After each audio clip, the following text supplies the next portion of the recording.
Assalamualaikum warahmatullahi wabarakatuh. Pembahasan kali ini adalah tentang kesurupan.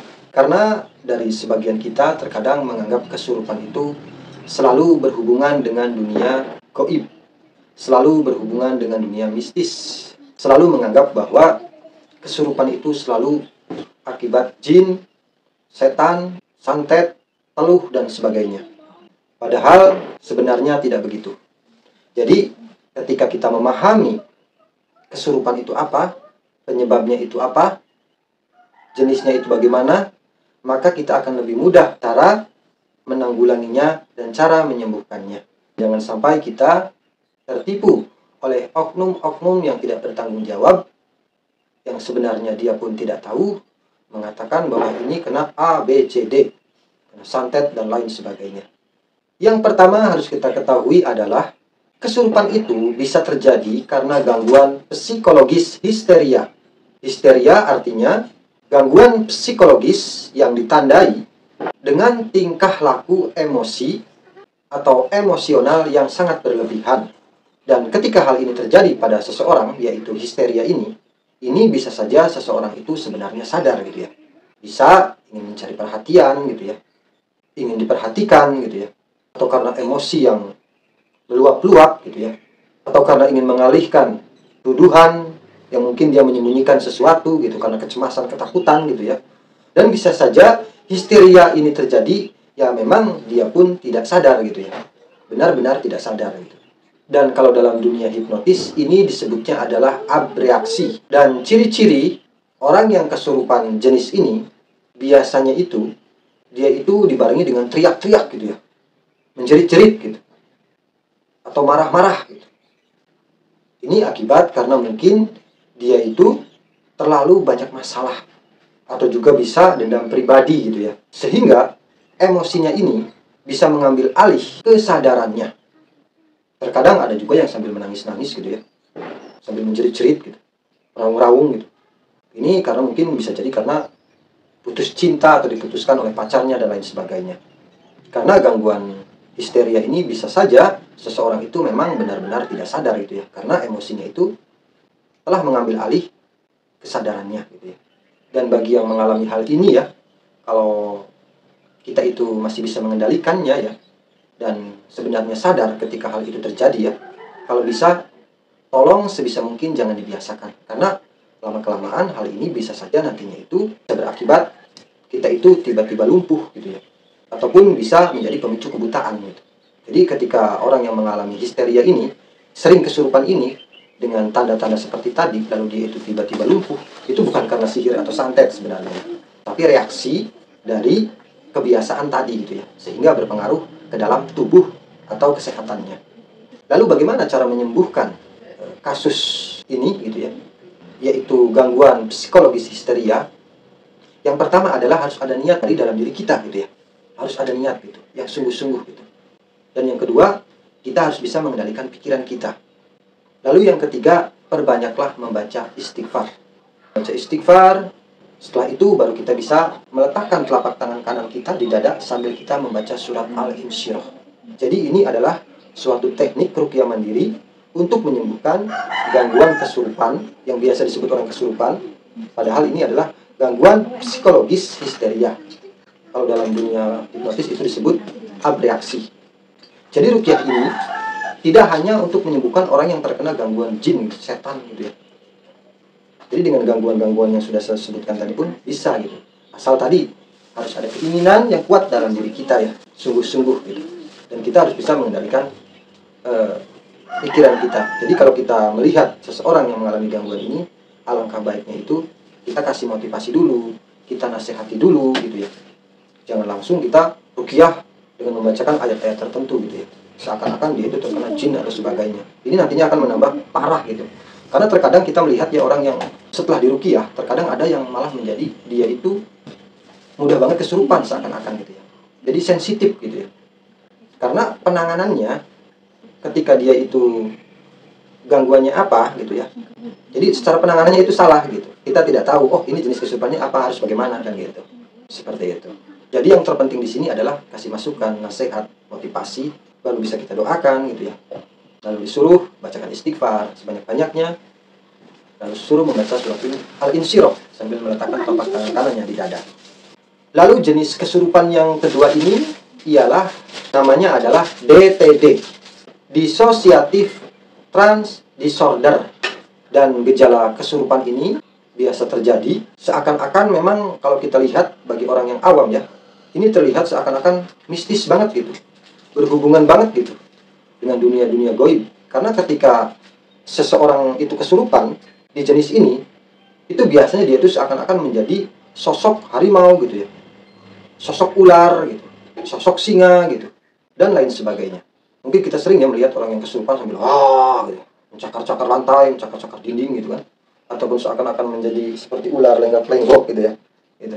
Padahal ini sebenarnya adalah gangguan dissociative trance disorder, dan ini pun biasanya karena akibat kemarahan ya, karena jenis-jenis yang mengakibatkan seseorang itu hilang kesadaran itu tidak jauh dari kemarahan ataupun kesedihan berkepanjangan gitu. Lalu mengapa seseorang itu bisa berubah seakan-akan dia itu menjadi sosok ular, harimau gitu ya? Karena di saat seseorang itu memang benar-benar sudah tidak sadar, ya, maka di sini akan timbullah yang namanya itu ego personality. Jadi ego personality inilah yang mengambil alih pikiran bawah sadarnya, seperti itu. Lalu mengapa bisa terjadi seperti ini? Timbul ego personality pada seseorang. Karena ini akibatnya karena seseorang ini bisa saja karena sejak kecilnya gitu ya, dia sudah ditanamkan keyakinan gitu ya, atau pemikiran gitu ya, entah itu oleh orang tuanya, oleh mbahnya gitu ya, atau orang-orang terdekatnya yang dianggap orang pintar gitu biasanya ya. Mungkin dulu dia itu bilang gitu, kamu ini ada keturunan macan misalnya, atau kamu ini ada khodam harimau gitu yang selalu menjaga kamu gitu ya, atau bla bla sejenis seperti itulah ya. Ataupun seseorang yang mungkin dulunya tidak pernah seperti itu, setelah dia itu mungkin berguru kepada seseorang dan dikatakan bahwa kamu ini sudah saya isi macan atau bagaimana gitu ya, seperti itu. Nah, hal inilah yang bisa menjadikan timbulnya ego personality pada seseorang. Sehingga dalam pemikirannya itu dia meyakini bahwa saya ini ada harimaunya, ada ularnya gitu ya.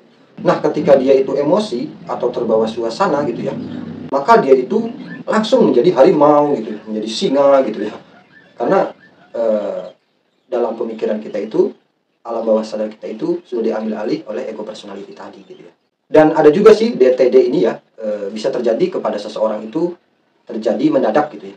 Semisal seseorang itu pergi ke suatu tempat gitu ya, semisal ke hutan gitu ya, atau ke tempat angker yang mungkin tempatnya itu dulu pernah ada orang bunuh diri misalnya, atau orang yang jatuh gitu ya dari atas gitu ya ke bawah di rumah tersebut gitu ya, karena mungkin rumahnya tingkat 2 atau 3 gitu ya.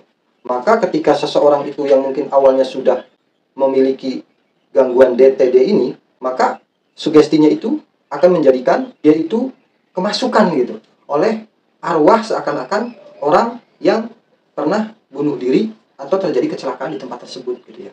Karena kita kan sering melihat ya, gitu kan, atau apa gitu, saya ini adalah orang yang pernah kecelakaan di sini karena bla bla bla bla bla gitu ya. Nah, seperti itu. Nah, inilah yang bisa menjadikan pemicu orang tersebut bisa menjadi terkena DTD gitu ya. Karena sudah ditanamkan dalam dirinya keyakinan-keyakinan gitu ya, yang pada hakikatnya itu bukan karena gangguan jin dan setan gitu ya. Sehingga alam bawah sadarnya itu selalu dikuasai gitu ya oleh ego personality tadi gitu. Sehingga karena sudah terbiasa gitu ya, akhirnya dia masuk ke tempat angker gitu, kemana gitu, dia itu mudah banget kesurupan. Dan ini biasanya itu berguna banget bagi orang-orang yang kadang memerlukan mediator gitu, untuk memediumisasi, untuk memasukkan ruh ke orang, nanti ditanyain, kan kebanyakan seperti itu. Ini sebenarnya adalah gangguan DTD, yaitu Dissociative Trance Disorder. Lalu bagaimana cara menyembuhkannya? Itu sangat berbeda dengan gangguan histeria tadi ya. Jadi untuk menyembuhkan gangguan DTD ini, yaitu kita harus memberikan pemahaman ya, pemahaman yang jelas gitu. Kalau kita sebagai muslim, berikanlah pemahaman yang sebenarnya. Jadi kita harus bisa menguasai ilmu tersebut, bahwa seseorang yang sudah meninggal tidak mungkin masuk lagi ke tubuh orang yang masih hidup gitu ya. Contohnya seperti seseorang yang kesurupan seakan-akan kesurupan mbahnya, kesurupan siapa gitu ya, gitu. Padahal yang masuk itu bukan mbahnya gitu. Dan dihilangkan dari pemikiran-pemikiran dia itu bahwa di dalam dirinya ini ada siluman ular misalnya, ada khodam harimau dan segala macam gitu. Itu harus dibuang keyakinan-keyakinan seperti itunya gitu. Sehingga lambat laun gangguan DTD ini akan hilang gitu. Lalu bisa kita ruqyah dengan kita membacakan surah Al-Fatihah, Qulhu, Falaq, dan Binas gitu ya. Lalu dikasih air, lalu bisa kita oleskan ke seluruh tubuhnya. Namun dikasih pemahaman tentang untuk merubah keyakinannya bahwa dalam dirinya itu nggak ada sih jenis siluman-siluman atau khodam-khodam macam harimau gitu ya. Seperti itu tidak ada gitu. Karena dalam Islam pun tidak dibenarkan hal-hal seperti itu. Lalu yang ketiga adalah kesurupan settingan. Ini banyak sekali ya di YouTube gitu ya. Di TikTok, di platform-platform media yang untuk hiburan gitu ya. Ada juga yang sebenarnya itu hanya sekedar konten gitu, seakan-akan kejadian nyata gitu. Padahal itu sebenarnya bohong gitu ya. Jadi orang kesurupan ini tidak bisa menjadikan suatu patokan bahwa ucapannya itu benar dan harus diikuti gitu ya. Apalagi kesurupan jenis-jenis settingan gitu ya. Seperti aing nungguan di sini sudah berapa puluh tahun. Kan banyak tuh di konten-konten seperti itu. Itu semuanya hanya settingan dan bohongan gitu ya. Lalu selanjutnya adalah kesurupan karena jin. Ini baru yang disebut kesurupan beneran ya. Dan ini pun dijelaskan dalam Al-Quran ya, bahwa kesurupan itu memang benar ada gitu ya. Namun kejadiannya itu sangat langka ya sebenarnya ya. Dan ketika terjadi kesurupan massal pun bisa saja itu yang kesurupannya itu satu, yang lainnya itu karena gangguan histeria tadi gitu ya, terbawa suasana gitu ya. Gangguan psikologis gitu ya. Kalau kesurupan jin yang asli ini biasanya itu terjadi yang memang tidak bisa dijelaskan secara ilmiah gitu ya. Seperti seseorang yang misal gitu ya, kasus kesurupan di mana seseorang itu tiba-tiba bisa berbahasa Belanda misalnya, padahal dia ya memang benar-benar nggak bisa bahasa itu gitu ya. Dan saya pernah ya menangani seorang pasien ya, yang dia itu non-muslim gitu ya. Namun ketika dia itu kerasukan gitu, kemasukan, dia bisa membaca ayat-ayat Al-Quran gitu. Bahkan hafal gitu, Yasin itu hafal, fasih banget gitu. Padahal kalau dilihat dari background dia gitu ya, jangankan membaca Yasin gitu, membaca Al-Fatihah saja dia hafal gitu ya. Jadi seakan-akan tuh banyak kejanggalan-kejanggalan yang di luar nalar gitu ya. Nah, mungkin saja itu jin muslim yang masuk ke dalam tubuhnya. Atau tiba-tiba dia tuh bisa berbahasa asing gitu ya.